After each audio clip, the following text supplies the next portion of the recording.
Halo guys, balik lagi bersama gue di Isaka Channel. Berhubung Core 2 Season 2 anime Mushoku Tensei udah tayang, sekarang kita bahas beberapa hal yang terjadi, termasuk detail yang gak ada di animenya. Beda dengan core pertama, di mana kisah berfokus pada Rudeus yang depresi, di core ini cerita bakal lebih serius karena hampir semua yang terjadi berhubungan dengan keluarganya. Karena selain menikah dengan Sylvie, di core ini pun Rudeus akan kembali bertemu dengan adiknya dan pergi untuk menyelamatkan Zenith.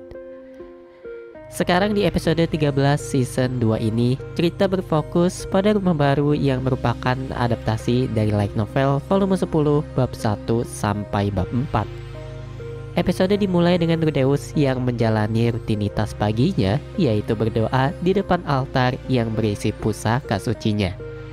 Yang menarik kali ini, penghuni altar bukan hanya Pansur Roxy, karena ditambah dengan potongan spray yang memiliki bekas darah perawan Sylvie.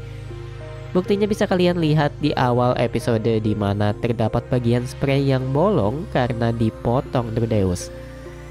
Selanjutnya di kelas ada kondisi yang berbeda dengan di LN. Karena di animenya Rudeus tidak pernah menjelaskan impotensinya kepada yang lain, Trenia dan Pursana pun bingung ketika mendengarnya sembuh dari suatu penyakit. Tapi seharusnya mereka pun paham dengan Rudeus yang tiba-tiba bernafsu, karena Rasewan memang bisa mencium seseorang yang bernafsu. Di akhir, Rudeus sempat mengambil referensi dari episode terakhir Evangelion ketika semua orang memberinya selamat dan tepuk tangan. Lalu hal menarik yang mungkin kalian lupain adalah sekali lagi perkataan Hitogami atau dewa manusia terbukti benar.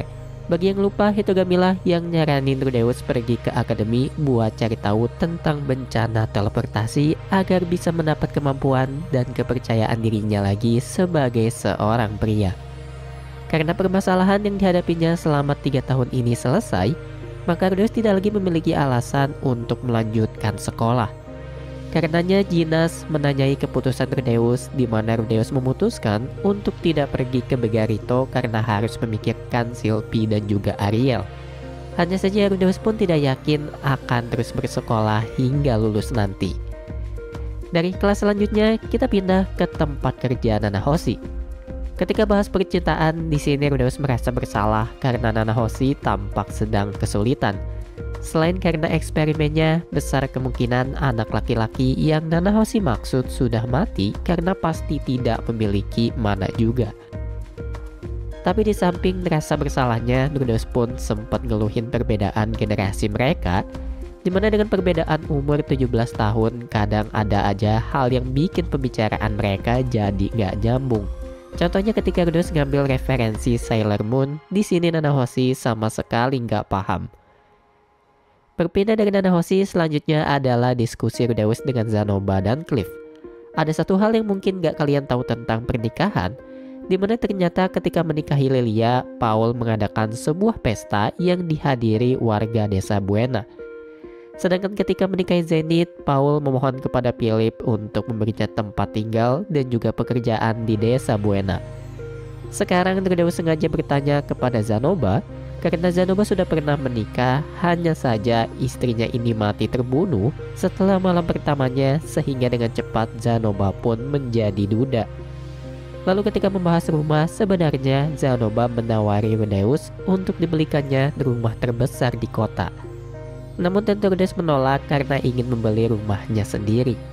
Hanya saja uangnya tidak cukup untuk membeli rumah besar yang biasa dimiliki bangsawan, hingga akhirnya memilih rumah besar berhantu yang sudah dibangun dari 100 tahun karena harganya murah. Ketika mendengar tidak ada yang mau menyentuh rumah itu, Rudeus sempat bercanda kepada si pegawai untuk memberikan rumah itu kepadanya bila dirinya berhasil membersihkannya. Tentu tawarannya ditolak, namun cerdiknya Rudeus menulis nama Ariel dan Badigadi sebagai penjaminnya. Sehingga manajer tempat itu pun keluar dan sepakat akan memberi Rudeus diskon 50%. Dalam misi pembasmian, Rudeus sengaja mengajak Zanoba yang disebutnya perisai kepercayaannya karena takut akan diserang boneka yang mirip seperti Chucky. Yang mana senjata yang dibawa Zanoba ini adalah buatan sihir Rudeus, berhubung Zanoba akan selalu menghancurkan senjata yang dipegangnya. Sementara itu, Cliff dibawa karena tampak ingin ikut dan akan berguna bila harus melawan musuh berjenis roh. Masalahnya di satu sisi Cliff jelas ketakutan, tapi di sisi lain Cliff sangat ingin menjaga harga dirinya. Karena ketika ditanya tentang pengalamannya menjalani misi bersama Elinalis dan Step Leader, Cliff berkata dirinya banyak dikritik walau mungkin yang terjadi tidak separah itu. Sekarang ketika Rudeus memberi Cliff peran pendukung, Rudeus harus beralasan bahwa sihir Cliff terlalu kuat hingga bisa merusak rumah. Bahkan Rudeus sengaja berjalan di belakang karena menurutnya melindungi Cliff jadi prioritasnya. Tentu Rudeus pun ngerasa takut juga karena di novelnya, dikit-dikit Rudeus ini terus ngomongin Dead Flag. Alasannya karena Zanoba yang songong, Rudeus yang ngerasa bersalah nggak ngasih tahu Sylvie, dan Rudeus juga yang sekalian ngumumin dirinya bakal nikah ketika misi selesai. Dan memang hal ini adalah beberapa momen klise yang biasa jadi dead flag di suatu cerita. Tapi yang namanya Rudeus masih aja bisa cabul, karena ketika lihat celemek bekas, Rudeus langsung ngebayangin Sylvie yang cuma pakai celemek di rumah. Selanjutnya kita bahas boneka yang ternyata masih aja bikin gue kaget walau udah tahu bakal muncul. Pertama, boneka dengan 4 kaki 4 tangan ini sebenarnya dibuat dari kayu. Kenapa serangan Rudeus bisa hancur? Karena Rudeus emang sengaja bikin serangannya lemah karena takut ngerusak rumah itu. Tapi yang menarik di sini adalah kita bisa lihat kekuatan lain Zanoba sebagai seorang Miko. Selain kekuatannya, tubuh Zanoba ini emang sakti, bukan hanya serangan boneka atau panah. Zanoba ini bisa bertahan walau kena hantam sihir tingkat Saint sekalipun. Sedangkan di sisi lain kita bisa lihat betapa ribetnya Cliff ketika bertarung, karena harus ngucapin mantra yang panjang.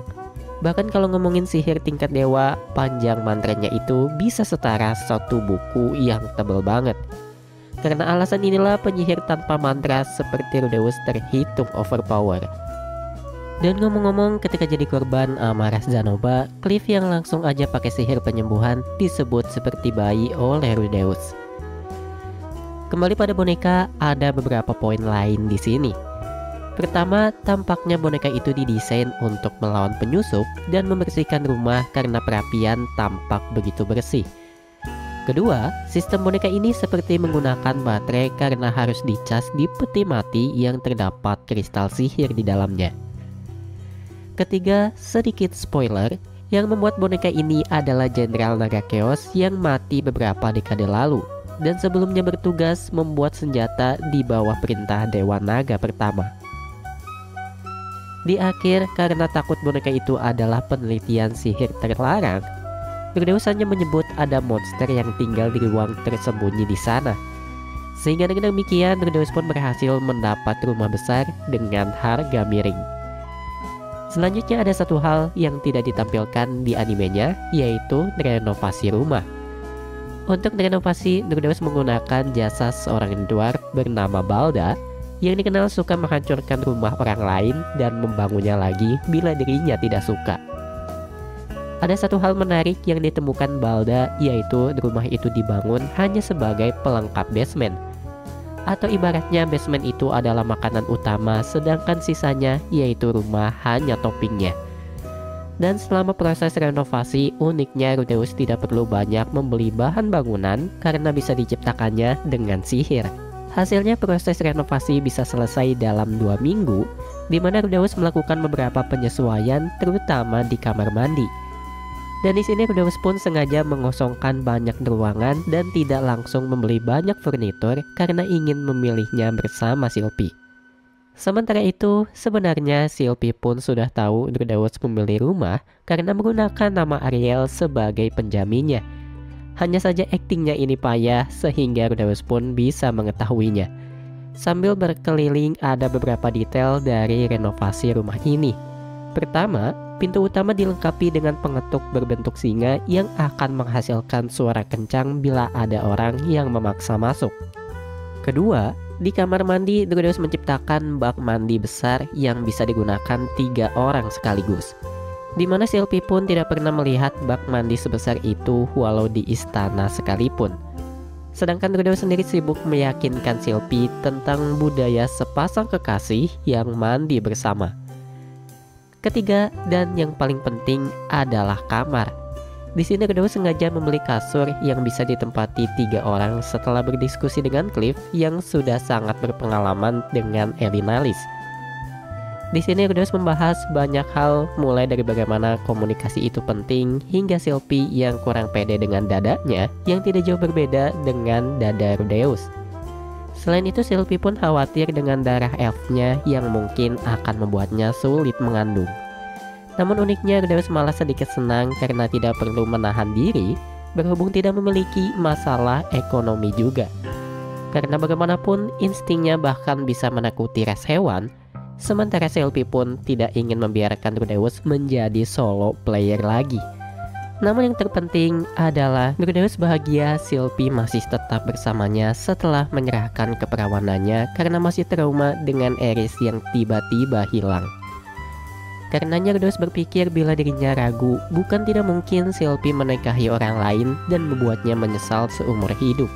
Namun bila Sylvie tidak pernah dipisahkan dengannya dan menjadi begitu bergantung, bukan tidak mungkin saat ini Sylvie akan langsung membuang Luke dan Ariel demi bisa bersamanya. Terakhir, satu hal penting gak penting di sini adalah Rudeus merubah ruang rahasia si boneka di basement menjadi tempat pemujaan agamanya, lengkap dengan kuil dan altar buatannya sendiri. Rudeus pun sengaja membuatnya begitu tersembunyi dan bebas dari suara hingga tidak ada orang yang akan mengetahuinya. Dan sekali lagi karena basement rumahnya dibuat dengan begitu hati-hati, dikatakan bahwa tikus sekalipun tidak akan pernah bisa masuk hingga tempat pemujaannya menjadi sangat aman. Terakhir, bagi yang bingung dengan rumah Rudeus, bisa kalian lihat aja denahnya di sini. Dan itulah pembahasan episode 13 season 2 Mushoku Tensei. Terima kasih bagi para pendengar dan juga penonton dimanapun kalian berada. Sampai jumpa di video Isaka selanjutnya. Bye!